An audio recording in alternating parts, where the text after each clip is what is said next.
ഈ solar plant വെക്കുമ്പോൾ നമ്മൾ പൊതുവെ കണ്ടുവരുന്നത് സ്ട്രിംഗ് ഇൻവെർട്ടേഴ്സ് ആണ്. എന്നാൽ ഇതിലും മികച്ച പെർഫോമൻസ് വരുന്നതും അഡ്വാൻസ്ഡ് ടെക്നോളജീസും ആയിട്ടുള്ള ഇൻവെർട്ടേഴ്സ് മാർക്കറ്റിൽ അവൈലബിൾ ആണ്. അങ്ങനെ ഒരു ഇൻവെർട്ടർ ആണ് ഞങ്ങൾക്ക് കാണിച്ചു തരാൻ പോകുന്നത്. ഇതാണ് സോളാർ എഡ്ജിന്റെ ഒപ്റ്റിമൈസർ ടൈപ്പ് ഇൻവെർട്ടർ. എന്താണ് ഇതിന്റെ പ്രത്യേകത എന്നല്ലേ പറഞ്ഞുതരാം. ഇതാണ് ഞാൻ പറഞ്ഞ ഒപ്റ്റിമൈസർ.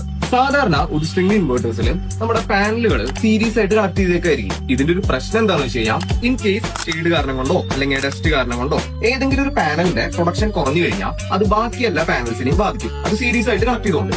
പക്ഷെ ഒപ്റ്റിമൈസറിൽ അങ്ങനെയല്ല. ഒപ്റ്റിമൈസറിൽ നമ്മുടെ ഓരോ പാനലും ഒരു പവർ ഒപ്റ്റിമൈസറിലേക്ക് കണക്ട് ചെയ്തേക്കായിരിക്കും. അങ്ങനെ ഓരോ പാനലിലും സെപ്പറേറ്റ് ഒപ്റ്റിമൈസേഴ്സ് ഉണ്ടാവും. അപ്പൊ ഈ ഒപ്റ്റിമൈസറിന്റെ പ്രധാനപ്പെട്ട ഡ്യൂട്ടിയാണ് ഏതെങ്കിലും ഒരു പാനലിന്റെ പ്രൊഡക്ഷൻ കുറഞ്ഞു കഴിഞ്ഞാൽ അതിനെ ഒപ്റ്റിമൈസ് ചെയ്ത് ഓരോ പാനലിന്റെയും മാക്സിമം ഔട്ട്പുട്ട് ഇൻവെർട്ടറിലേക്ക് എത്തിക്കുക എന്നുള്ളത്. അങ്ങനെ എല്ലാ പാനൽസിന്റെയും മാക്സിമം പവർ ഔട്ട്പുട്ട് നമുക്ക് കിട്ടും. പിന്നെ ഒപ്റ്റിമൈസർ ടൈപ്പ് ഇൻവെർട്ടറിന്റെ മറ്റൊരു പ്രധാന അഡ്വാൻറ്റേജ് ആണ് എല്ലാ പാനലിലും ഓരോ ഒപ്റ്റിമൈസർ ഉള്ളതുകൊണ്ട് എല്ലാ പാനലിലും സെപ്പറേറ്റ് മോണിറ്ററിംഗ് ഉണ്ട്. ഏതെങ്കിലും ഒരു പാനലിന്റെ പ്രൊഡക്ഷൻ കുറയോ എന്തെങ്കിലും മാൽ ഫംഗ്ഷൻ ചെയ്യുകയാണെങ്കിലും നമുക്കത് അറിയാൻ പറ്റും. നമുക്ക് ഫോണിൽ മോണിറ്റർ ചെയ്യാൻ പറ്റും.